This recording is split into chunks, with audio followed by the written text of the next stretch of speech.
Bonjour Nicolas. Bonjour Emma. Tu vas bien? Bien, et toi? Nous allons parler du navet de la semaine, Oui. Carriers, de Alex et David Pastor. Oui, deux frères barcelonais qui réalisent un premier long métrage américain. C'est ça. Ils n'ont rien à voir avec le chanteur Pastor, je ne sais plus quel était son prénom. C'est de quelle époque? Allez. Tu n'étais pas né.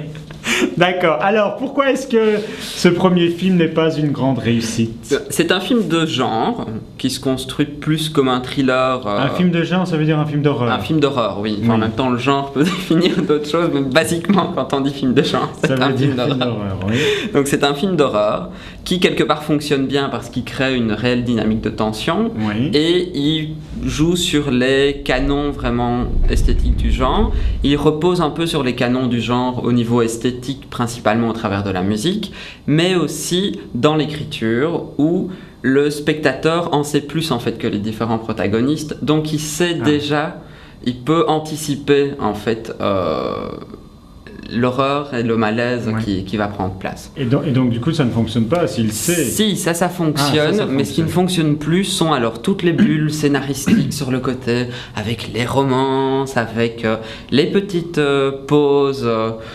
Voilà, enfin, par moments, on tombe dans du divertissement pur, mais complètement inintéressant. On quitte l'attention, et donc à chaque fois ça retombe, et donc il y a un côté très...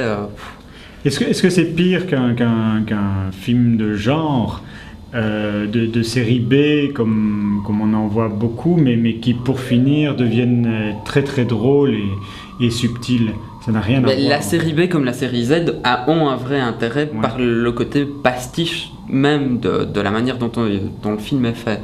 Ici, on tombe vraiment dans quelque chose de narratif. Oui, dans rien. Il y a une volonté aussi, parce qu'il y a presque un point de vue moralisateur, de montrer le caractère inhumain, animal que l'homme peut avoir en lui, avec vraiment l'idée que l'homme est un loup pour l'homme, mais bon, c'est quand même éculé, et c'est extrêmement mal développé aussi. Donc je veux dire, quand on voit Blindness, qu'on apprécie ou pas le film, montre quand même une vraie horreur de ce que l'homme peut être par rapport à son semblable.